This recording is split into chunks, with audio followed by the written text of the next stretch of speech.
Be ready. 15 seconds to go.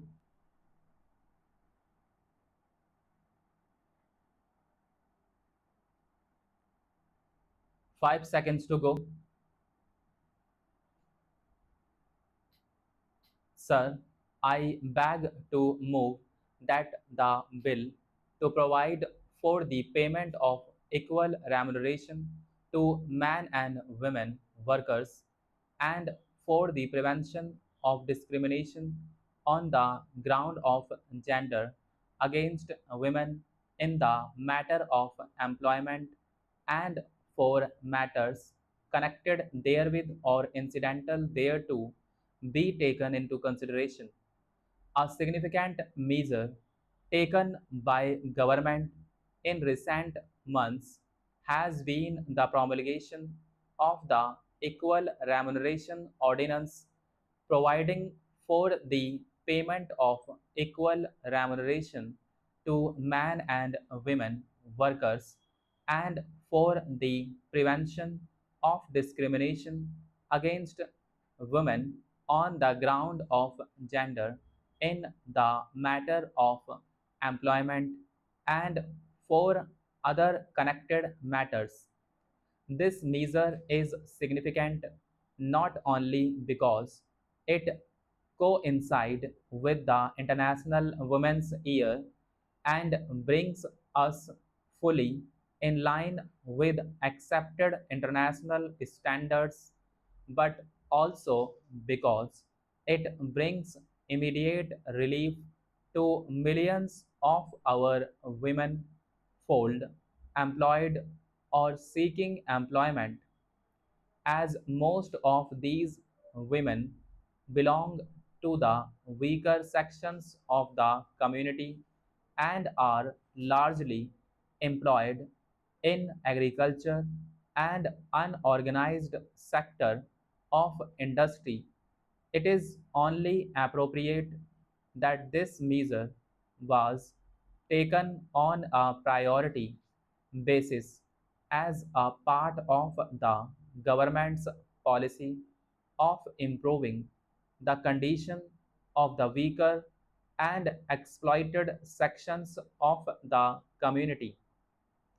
Although we in India have always held our women in high regard and given them a position of importance in society, their contribution to the economic life of the community has been fully appreciated, but a radical change in attitudes has been brought about by the nation's struggle for independence.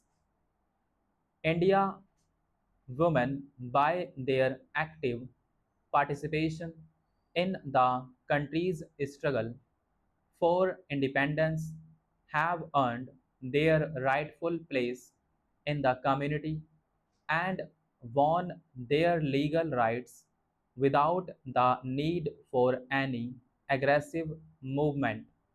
Their claim for a position of complete equality in law was justified in terms of their significant contribution to the cause of the country freedom. It was fully recognized by the founding fathers of the Indian Republic. The Indian Constitution provides the right of equal opportunity for employed men and women without distinction. Article 15 of the Constitution prohibits any discrimination on grounds of gender, and Article 39 or our Constitution of India envisages that the state shall direct its polity amongst other things towards securing that there is equal pay for equal work for both men and women. India also ratified the International Labour Organization Convention concerning equal remuneration for women. I am very happy to have this opportunity to meet you. Great responsibility rests on the shoulders of our civil services, particularly the Indian Administrative Service. Ours is a large country characterized by great diversity, great complexity, and the unity and integrity of India has to be the primary concern of all those involved in processes of governance. This does not mean that we should lose sight of the peculiar circumstances in which your respective states may be placed. I think ours is a unique administrative setup. It is a federal setup, and services like the Indian Administrative Service perform that twin combination of concern with local circumstances and at the same time wider concern that these local problems are resolved in a manner which strengthens the bonds of unity and strengthens the nation's integrity. Of all the services in our country, the Indian Administrative Service has performed its role with greatest efficiency, integrity, and commitment to national values.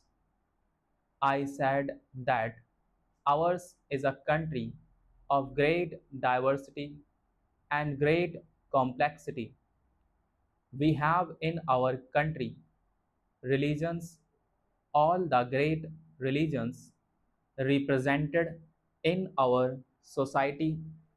We have also large number of groups of people who are underprivileged and who have been discriminated against for centuries, and when the Constitution of India was being drawn up, the founding fathers of our republic took it upon themselves to make up for those centuries of inequity by giving them a privileged position when it comes to admission to civil services are concerned, when it comes to giving them a share in processes of governance through participation in the state legislatures and parliament.